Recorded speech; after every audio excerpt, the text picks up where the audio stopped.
Nah, sudah. Nah, sudah. Bapak Jenggot, mau nanya nih. Jadi kita kan perjalanan dari Bali itu ke Jatim dari tanggal 28 ya. Sampai di tanggal berapa ini? Tanggal 3. Tanggal 3 Januari. Ya. Nah, aku mau pengen nanya pendapat Bapak Jenggot itu seperti apa perjalanan kita kali ini. Ada beberapa pertanyaan.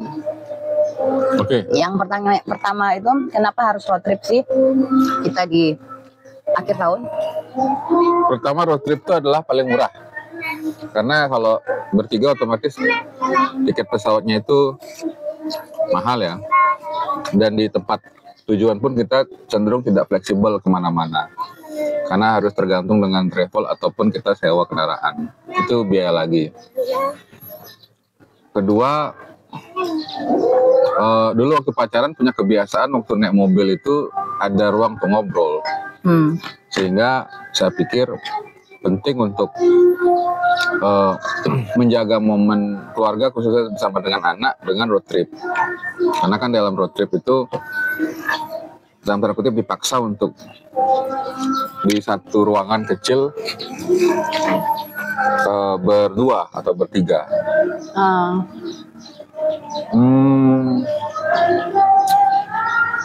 Ya ketiga lebih ke membangun memori anak sih, karena kan saya ingat waktu kecil dulu memori anak itu, saya sebagai anak itu selalu mengingat kenangan-kenangan seperti misalkan naik pickup ke pantai, misalkan ke kebun binatang di Kabupaten Jemberana, itu melekat dan itu saya ingin bangun memori kepada anak atau Jaya, dan itu dengan budget yang tidak mahal sebenarnya daripada katakanlah kita ke luar negeri ataupun ke tempat yang mahal. Karena anak itu pada dasarnya nggak ngerti soal murah dan mahal. Anak itu cuma ngerti bahwa dia bersama dengan orang yang dia kenal, itu orang tuanya. Itu jawabannya. Ya itu kan bagian dari kenapa kita harus main ke Trans Snow World di Surabaya. Bener. Ya, bener nggak, Kak? Jadi sebenarnya road trip ini dari tahun lalu ya. Tahun lalu kita ke Batu. Cuman waktu itu Jaya masih kecil. Jadi kita cenderung ke tempat-tempat yang kebun binatang lah. Yang dia exciting di situ. Kita belum ke tempat yang kayak sejarah itu belum. Karena ketika kami ajak dia ke sejarah, takutnya dia bingung kenapa kemudian ada batu, buat apa lihat batu segala macam. Makanya tahun lalu kita masih ke kebun binatang ya, di Jatim Park. Kontennya ada cuma belum diedit. Kita mau seriusin mulai tahun ini untuk edit supaya jadi arsip untuk keluarga lah. Bahwa kemudian orang lain yang nonton ini terhibur ya itu bagus, tapi utamanya memang untuk arsip aja. Kemudian kenapa ke Transio? Karena memang beberapa kali Jaya melihat pengen nyari salju. Ya Indonesia saljunya nggak ada, buatan gitu. Nggak ada. Malah sebenarnya tahun lalu malah pengen salju kalau nggak salah. Cuman karena waktu itu kayaknya kita udah habisin waktu di Batu Malang, yang harusnya dekat juga ke Surabaya waktu itu. Cuma kita putuskan untuk jangan dulu. Maka dari itu kali ini kita ke Trans Snow World di Surabaya. Termasuk pengalaman menarik ya, karena sebagai orang tropis itu belum pernah berada di kedingin seperti itu. Syukur kita bawa jaket, syukur istri bawa jaket, jadi kita nggak usah harus beli jaket di situ. Ya itu tips juga buat teman-teman yang pengen ke Trans Snow itu, yang dari luar kota harus siap jaket. Karena kalau beli jaket tentu harganya mahal, dan ketika kita beli jaket, pertanyaannya jaketnya mau dipakai sampai kapan atau kemana lagi kan? Karena kan rata-rata bisa panas. Itu sih kenapa alasan kita lebih ke Trans Snow World di Surabaya. Berapa derajat yang di Trans Snow? Informasinya 5 derajat. Cuman ya kembali sebagai orang yang di negara tropis itu udah dingin banget. Ya seru, ada naik turun, bro. Ada ski, ya, dan batas waktu 2 jam itu kalau nggak salah itu udah termasuk cukup lama. Akhirnya terasa lama juga karena ternyata dingin sekali di situ. Dan kita juga nggak nyampe ini kan. Sisa 30 menit. Sisa 30 menit. Makanya ya sudahlah gitu. Ya. Itu sih.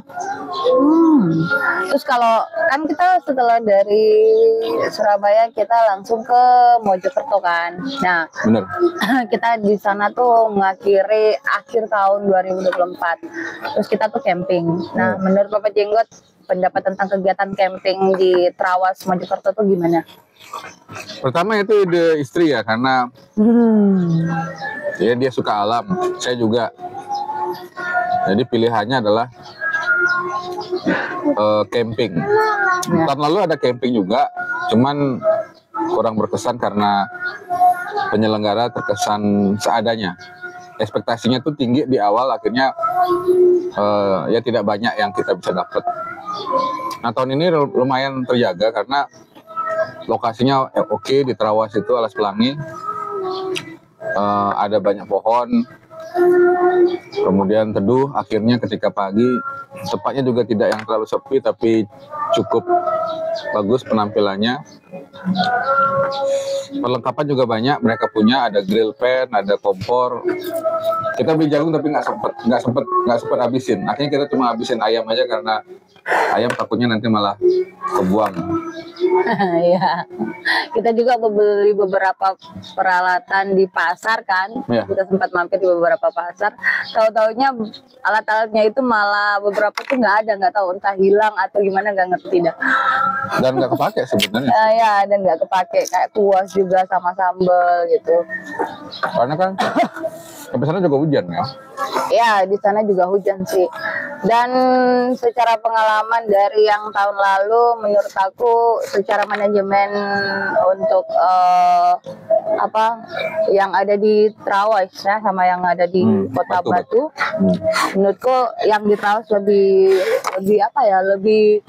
cepat, lebih profesional ya, mau dibilang untuk manajemennya. Jadi beberapa kita punya keluhan, tapi akhirnya ditangani dengan cepat. Kalau yang kemarin di Batu agak kurang gitu, kalau menurut kita. Karena kita jauh-jauh dari Bali kan, untuk mendapatkan view, mendapatkan pelayanan yang lebih baik gitu. Emang satu kendalanya sinyal? Iya, satu kendalanya itu sinyalnya sungguh-sungguh jelek banget, nggak ada sinyal di sana. Perlu ada Telkomsel kan? Iya, Telkomsel pun bermasalah itu, kurang banget. Itu dah. Oke, terus yang aku mau nanya tentang kemarin setelah kita dari. Tunggu belum lagi. Kabar baiknya di Trawas itu banyak pilihan alam ya. Jadi habis dari situ kita bisa ke tempat permandian. Sebenarnya kalau mau nginep di villa, banyak di sana ada villa dan cukup bagus villanya. Suasananya kalau teman-teman pernah di Bali, Bedugul, mirip kayak gitu. Kita temani lah. Ya, agak dingin lah. Tapi kalau di bagian campingnya itu nggak terlalu sih. Ya, karena masih di bawah. Kalau menurut aku lebih dingin tuh yang di atas, di tempat permandian air panasnya itu benar-benar dingin gitu. Dan kita memang ketika kita setelah selesai dari camping, kita kan itu nggak mandi.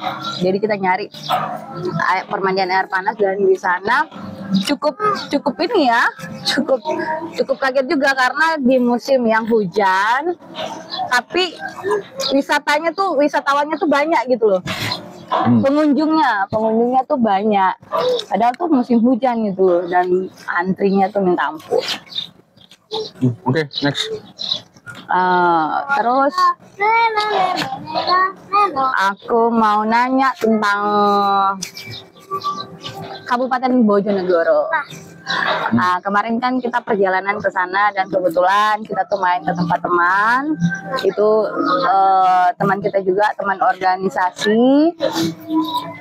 Jadi sempat main di sana dan diajak jalan. Ya, secara untuk kondisi ini ya. Apa Bapak bilang mau dibilang? daerahnya. Aku sedikit tercengang karena cukup besar. Kesan-pesan aja. Cukup besar gitu. Ternyata Bojonegoro itu ternyata besar gitu. Dan aku pengen nanya nih sama yang lebih paham soal konteks yang seperti itu tuh. Menurut Papa gimana tentang kota Bojonegoro? Dari dulu saya sebenarnya pengen jalan ke tempat-tempat yang tidak terlalu, katakanlah tidak top 5 atau top 10 dalam tujuan wisata ya. Contoh kayak Surabaya, Jakarta, Bandung, Semarang mungkin, atau Jogja, itu tentu akan jadi tujuan teratas dari setiap orang kunjungan. Nah, saya tuh dari dulu pengennya tuh datang ke tempat-tempat yang ya katakanlah bisa bilang di tier 2 lah, tier 2 atau tier 3. Misalkan kita datang explore di Sidoarjo, kita explore di katakanlah di Pasuruan, kita explore di Purwokerto, kita explore di Boyolali, kita explore di Purwakarta, kita explore di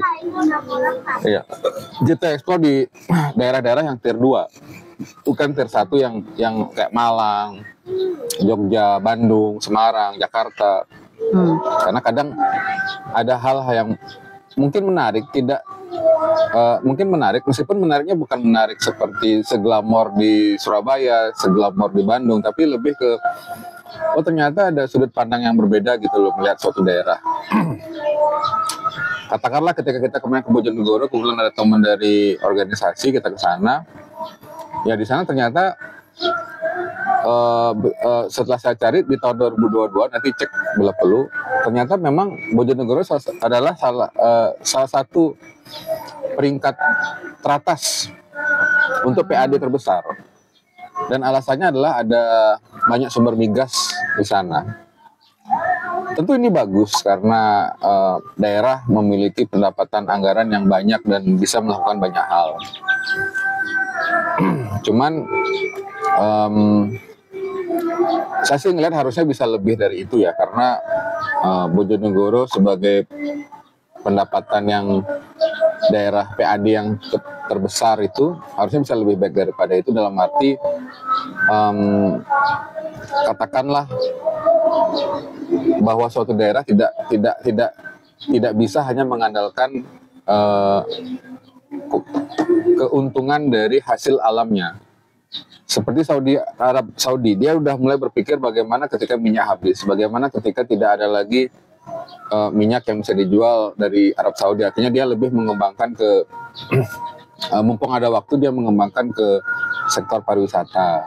Entah mereka bikin tempat-tempat berkunjung yang artificial atau bentukan tapi tetap menarik gitu, misalkan sebut saja kayak Transno itu juga kan tempat yang apa ya, artificial ya, buatan ya, bukan alam apa segala macamnya.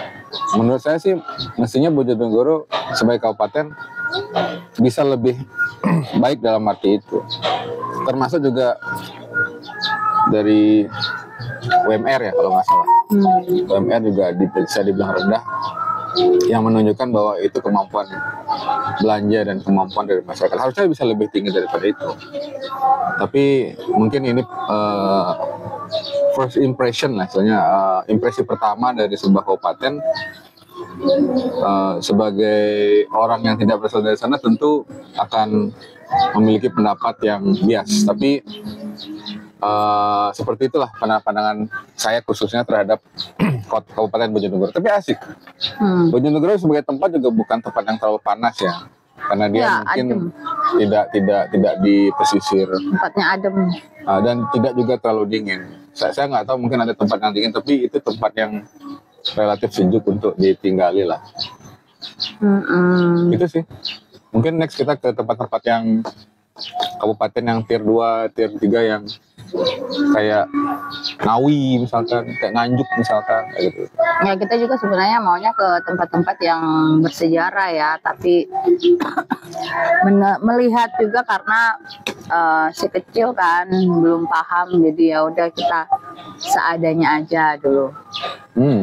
Jadi lebih baik kita menghabiskan dengan keluarga dari teman sana juga, karena sana juga punya anak kan. Iya. Rasanya lebih punya kesan daripada kita paksakan untuk ngajak anak ke tempat-tempat wisata yang orang tuanya seneng, karena itu kan ego orang tua aja sebenarnya. Terus ini pertanyaan aku pengen nanya, kenapa Papa Jenggot tuh suka melakukan enggak. Aku pengen nanya, kenapa kita menggunakan Karimun Wagon, ayo, ketika pada saat kita road trip, kenapa nggak mobil yang lain yang agak lebih besar? Oh iya, itu juga pasti kan jadi pertanyaan, karena Karimun Wagon kan termasuk kecil.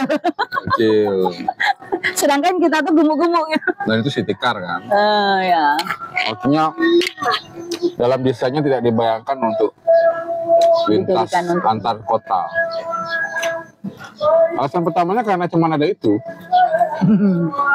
Kalau ada mungkin Grand Max atau mungkin bahkan Alphard, mungkin pakai Alphard ya. Tapi alasan pertamanya cuma ada itu. Jadi kita memaksimalkan kondisinya itu. Kedua karena kita juga secara keluarga baru 2+1 ya. 2+1 artinya 2 dewasa 1 anak. Anak di bawah 10 tahun, 12 tahun itu. Jadi masih bisa anak disuruh tidur di belakang dengan baju barang yang sekitar seminggu. Dan kalaupun toh terpaksa kita harus istirahat, dalam arti kita masih bisa tidur di mobil, tapi kita memang merencanakan dari awal tidur di hotel atau penginapan, karena ya agak terjaga kesehatan aja, biar kita istirahat lebih banyak lah. Kalau di mobil kadang kan gerah ya, kalau dingin bagus sih, tapi kalau gerah ya kita pusing juga gitu loh. Nyalain mobil juga resiko boros dan tentu mengganggu pihak orang lain. Kemudian yang ketiga adalah ini terlepas dari ada dan tidak. Terlepas dari punya dan tidak punya. Ya alasannya kan irit, karena kan daerah-daerah yang kita jangkau juga masih ada aspalnya, belum ke daerah yang ekstrim, dan otomatis city car itu akan jauh lebih hemat. Apalagi paling tidak untuk saat ini kita belum lewat tol ya.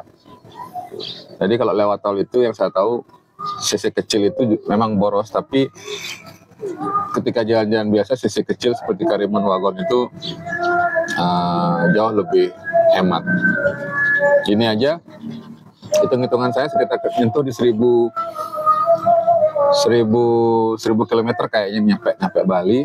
Kita itu hanya habis sekitar masih ada sisa malah sekitar 400 sampai 500 menggunakan Petralit. Itu pun sudah muter-muter ke sana kemari, sudah bolak-balik terus ke sini lagi, ke situ lagi, dan artinya bukan dari poin to poin, tapi poin A, B, C, D, muter lagi ke situ, telat lagi ke sini, iseng-iseng ke sana. Jadi itu pun sudah termasuk habis-habisan. Katakanlah 2 kali full tank, yaitu 300, itu udah lebih dari cukup untuk keliling ya. Bahkan sampai di rumah juga masih ada lagi. Biasanya kemarin itu sekitar lagi 1/4 lah, atau setengah malah. Berarti termasuk terbilang murah ya? Iya, jika kita melihat dari operational cost. Tapi kalau melihat dari kenyamanan, tentu nggak bisa dibilang nyaman juga. Dibilang nyaman. Misalkan kalau dibayangkan seperti mobil 1500 cc atau bahkan Alphard, itu tentu jauh dari rasa nyaman.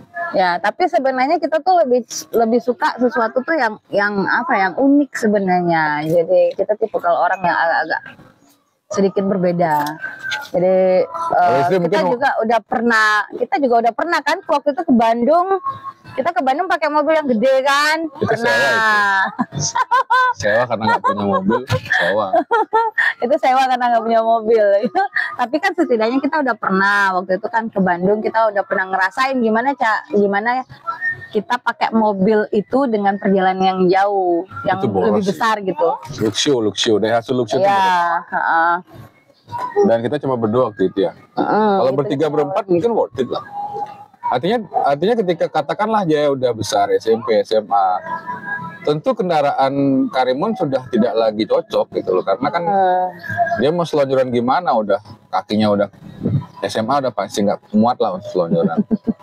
Artinya lebih ke itu, ke kondisional aja konteks, dan kita mendapatkan kelebihan itu ketika menggunakan Karimun, lebih hemat. Kalau mungkin nanti dia udah SMA atau mungkin tambah satu keluarga lagi, atau ada sepupu atau ada saudaranya, ya mungkin pilihannya yang paling dekat bisa Avanza. Itu sih. Karena memang nggak enak tidur di mobil itu. Kecuali memang mobil yang didesain untuk ada tempat tidurnya. Untuk ini kita tour gitu. Banyak contoh lah di YouTube. Iya. Itu aja sih menurut Papa ya. Sementara itu lagi sih, kita masih di rumah makan Handayani ya. Nah, aku mau nanya nih, ini kan untuk makanan ya. Menurut Papa Jenggot gimana ini harganya dan rasanya? Ini menarik. Kita di rumah makan Handayani ya, Python ya. Wisata Python. Jadi ini pendapat yang jujur aja sebenarnya. Tapi sebelum itu saya mau disclaimer kalau sebagai gambaran, karena ini tentu akan mempengaruhi cara saya berpendapat. Saya tipe orang yang perhitungan, dalam arti budget akan jadi urutan pertama untuk saya evaluasi. Terlalu mahal kah? Terlalu murah kah? Banyak orang mungkin melihat secara daripada rasa, tapi saya enggak. Itu disclaimernya supaya jadi secara konteks pendapat saya itu dimengerti. Karena kalau saya nggak jelasin ini, kesannya ini gimana sih Bella kok gitu banget gitu loh. Ini pertama-tama ketika masuk ke tempat ini bagus tempatnya, bambu, alam segala macam. Ada joglonya ya? Ada kalau di Bali sih kayak pondok sih, kalau joglo tuh. Joglo. Gitu. Ada joglonya di sana tapi ada. Bawa apa nih? Bawa terasi kayaknya. Nah, dari situ saya sudah berpikir bahwa harga tidak akan murah ya. Dalam arti yang mungkin akan 20% sampai 30% lebih mahal. Atau mungkin lebih mahal daripada itu, 50% mungkin. Tapi setelah pesan segala macam, setidaknya ketika murah, porsinya besar. Katakanlah gado-gado itu di 30 ribuan ya, kalau nggak salah. Itu sudah cukup untuk bikin orang kenyang. Belum kemudian ini nasi goreng 3 putranya ini ternyata memang porsi 3 orang ini 99.000 ya. Katakanlah 100, berarti porsinya memang gede banget. Berarti memang secara harga yes mahal, tapi rasanya juga enak, tidak mengecewakan lah. Maksudnya kan ada beberapa porsi yang besar aja tapi rasanya nggak enak. Rasanya enak, semuanya enak, nggak ada yang nggak enak. Dan tempatnya juga oke. Bahkan kita bisa mancing kalau mancing di sini. Jadi kalau menurut saya worth it lah kalau kita makan sekali-sekali di sini ya. Kalau tiap hari mungkin tekor lah. Tapi intinya tempat ini termasuk pilihan yang menengah lah. Jika kita memang mau atau sedang dalam perjalanan di wilayah Python, bisa jadi ke Utama Raya juga SPBU. Tapi kebetulan istri melihat di sini bagus ya, ada view-nya lebih, ada pohon-pohonnya lebih alam gitu. Daripada katakanlah di Utama Raya mungkin lebih ke pantai. Kalau suka pantai mungkin pilihannya ke sana. Ada yang lebih murah ada, tapi mungkin suasananya seperti warung dan nggak masalah juga kalau di sana sebenarnya. Cuman kita karena tidak tiap hari juga ke sini gitu, jadi ya udah kita sempatkan aja ke sini. Pelayannya juga ramah, mereka juga melihat kita juga biasa-biasa aja. Kadang-kadang kan kalau orang lain lihat kita kayak orang susah gitu loh. Mereka juga pelayannya juga oke, nggak yang neko-neko gitu. Itu sih kalau pendapat saya tentang rumah makan Handayani.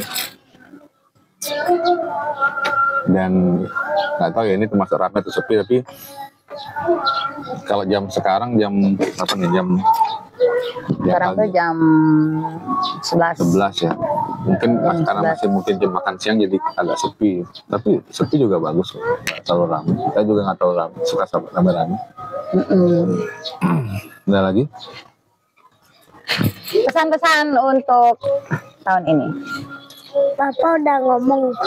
Lagi dikit. Jadi ada resolusi apa di tahun 2025? 2024 itu agak sibuk ya, mungkin karena kebanyakan porsi kerjaan juga lagi tinggi-tingginya gitu loh. Dulu. Nah terus 2024 itu lebih ke penegasan aja sih, penegasan bahwa jadi kan kalau saya itu berusaha setiap setiap umur dalam tahun-tahun ke depan itu punya minimal gambaran besarnya lah. Mau ngapain nanti kan gambaran besar itu dirinci lagi ke gambaran yang lebih kecil dan lebih teknis.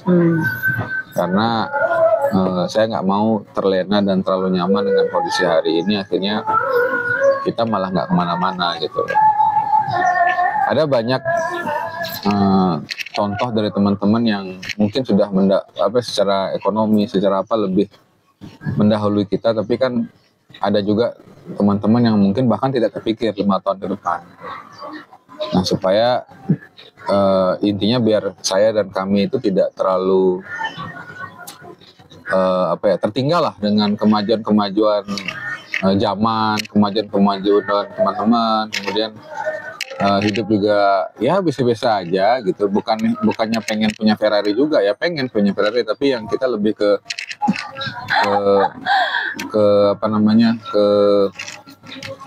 ya bisa-bisa aja lah, ada anak sehat, sekolah bagus gitu aja. 2025 ya itu pendetilan dan tapi lo nggak pengen Ferrari? Ya contoh aja. Kalau dikasih Ferrari juga pasti mau. Lebih ke contoh gitu. Kan kadang ada orang yang targetnya tinggi gitu. Kalau saya targetnya tingginya tidak di situ. Tingginya lebih pada waktu. Karena bagi saya orang kaya itu harusnya punya waktu lebih banyak. Karena kalau orang kaya itu nggak punya waktu gitu, baik keluarga buat dirinya, ya rasanya percuma aja jadi orang kaya gitu. Harusnya sih orang kaya, maksudnya gini, orang kaya itu harusnya bisa mengatur waktunya sendiri. Kalau dia jadi orang kaya, katakanlah dia menyebut dirinya kaya, kemudian dia nggak sempat sama istrinya, dia nggak sempat sama anaknya mungkin sampai manggil dia om, rasanya percuma jadi kaya gitu, maksud saya gitu loh. Makanya kenapa saya berusaha pengen banget bekerja di hal-hal yang tidak terlalu mengganggu, bahkan bisa bawa anak gitu loh. Kadang kalau misalkan pekerjaan-pekerjaan yang terlalu formal itu kan susah. Itu sih ya, nggak tahu lah, namanya cita-cita ya dan kehendak yang di atas juga. Tapi intinya 2025 pengen lebih teknis lagi, ngedetilin lagi mau ngapain, mungkin akan lebih banyak bikin konten, mungkin akan banyak lebih sharing tentang perjalanannya. Ada beberapa ada beberapa usaha yang kita mau jalanin. Nanti kita akan share di konten-konten berikutnya. Itu aja sih. Oke deh Papa. Oke, sampai ketemu di konten berikutnya.